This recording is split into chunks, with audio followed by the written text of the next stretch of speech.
Shalom, beloved. My name is Ms. Highsmith, and I'm so glad that you've decided to join me here today for the APA Apology Response Series.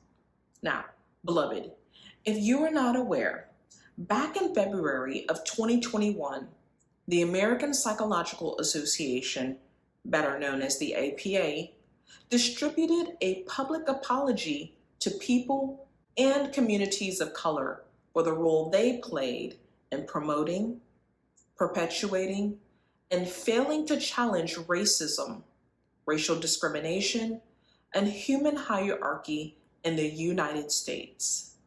Beloved, let us begin.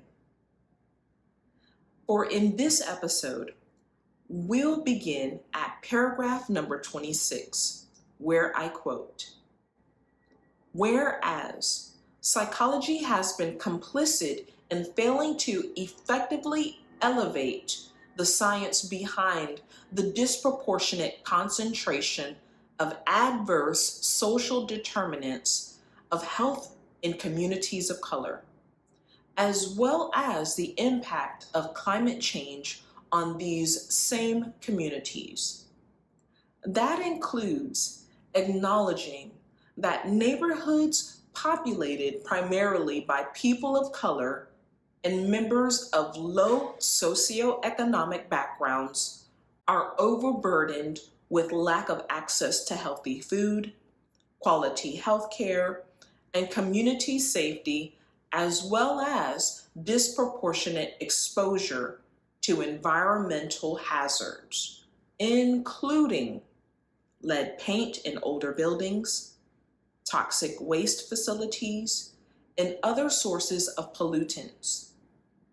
As the incidence of adverse social determinants of healthcare and climate change worsens, there will be increasingly deleterious effects on both the physical and mental health of these communities of color." Closed quote. Beloved, this statement reflects a profound critique of psychology's role in addressing critical social and environmental issues affecting communities of color. Let's break it down a little further. Historical focus and bias. Psychology has often focused on individual level factors and pathologies rather than addressing broader social determinants of health. This narrow focus has led to a limited understanding of how systemic issues like socioeconomic disparities and environmental factors impact the mental health and well-being of communities of color. Moreover, psychology has often been critiqued for not adequately incorporating or elevating research on the specific challenges faced by these communities, including how adverse social determinants like poverty, discrimination, and lack of access to health care affect disproportionate social determinants of health for communities of color are often disproportionately impacted by social and economic disadvantages, such as lower income levels, higher employment rates, and limited access to quality education and healthcare. Unfortunately, psychology has sometimes failed to address these broader social determinants and their impact on mental health. Additionally, there's been a significant gap in research that systemically examines how these social determinants contribute to mental health disparities. Without sufficient research, we lack the evidence necessary to inform policies and interventions aimed at reducing these disparities. Next is the impact of climate change, where environmental justice is another critical area where psychology has fallen short. Climate change disproportionately affects marginalized communities, including communities of color, through increased exposure to environmental hazards such as pollution, extreme weather events, and other climate-related stressors. Yet psychology has not always explored or addressed these impacts on mental health. This is an emerging field, and psychology has been slower to integrate environmental justice and climate change into its research and practice.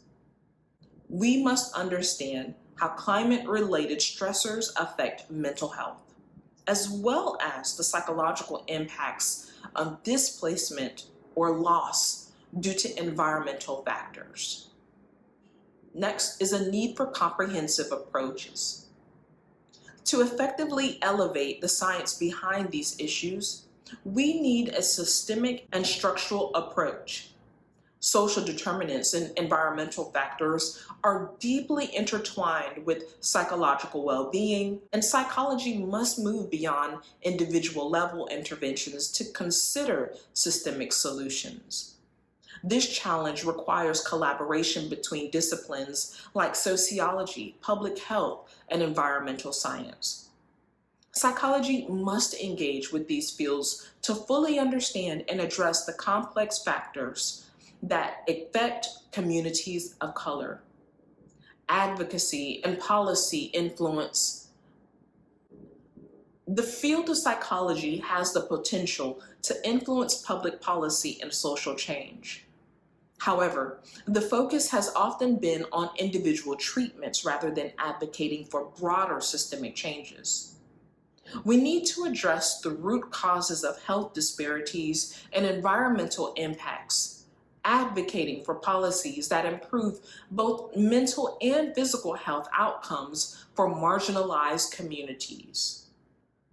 In conclusion, the critique emphasizes the urgent need for psychology to broaden its focus.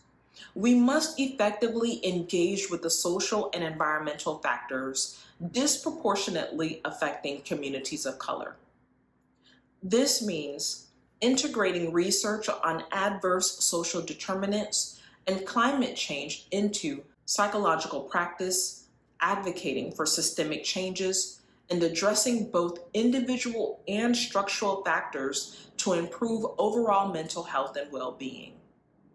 Now, let's talk about specific data that highlights the challenges faced by neighborhoods predominantly populated by people of color and those from low socioeconomic backgrounds. Number one, access to healthy food, what we now call food deserts. According to the U.S. Department of Agriculture, about 19 million people live in food deserts. These are areas where access to affordable and nutritious food is limited. These areas are disproportionately located in low-income neighborhoods and communities of color. Next, a percentage in communities of color. Research has shown that people of color are more likely to live in food deserts. For example, a study published in Health Affairs found that 23% of Black residents live in food deserts compared to 10% of white residents. Number two, access to quality health care. This includes uninsured rates.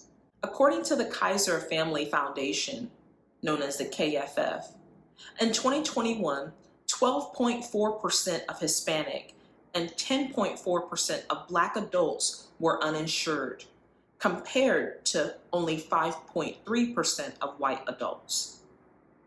Next is healthcare access.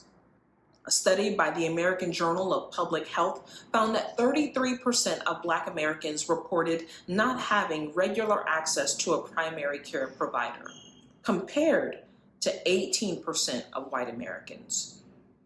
Number three, community safety.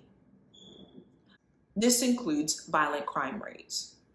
The Brennan Center for Justice reports that neighborhoods with higher percentages of people of color often experience higher rates of violent crimes. A study in the Journal of Urban Health found that communities with a higher percentage of Black residents had violent crime rates up to 3 times higher than predominantly white communities. Number 4, exposure to environmental hazards. This can be through lead exposure. The Centers for Disease and Control and Prevention, known as the CDC, reports that children living in older housing, generally built before 1978, are at higher risk of lead poisoning. According to the Environmental Protection Agency, known as the EPA, 14% of Black children and 13% of Hispanic children have elevated blood levels compared to 5% of white children. Next, we'll look at toxic waste facilities. The EPA reports that communities of color are disproportionately located near toxic waste facilities. A study in Environmental Health Perspectives found that 70% of Black and 60% of Hispanic people live in communities with one or more hazardous waste sites compared to 40% of white people.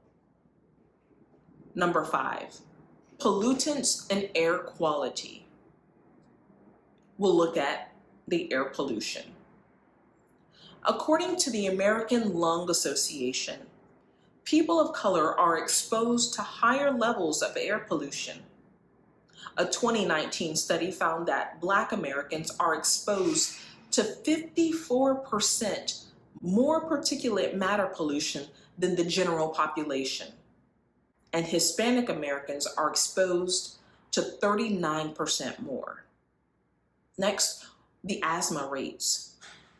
Data from the CDC indicates that 12.4% of Black children and 10.7% of Hispanic children have asthma, compared to the 8.1% of white children. Higher rates of asthma are linked to higher exposure to environmental pollutants. These statistics underscore the significant disparities faced by neighborhoods with predominantly people of color and low socioeconomic backgrounds. The challenge before us is clear: to dismantle these inequities through comprehensive research, advocacy, and systemic change. Well, that's all for today, beloved. Let's continue this journey of change together. Shalom.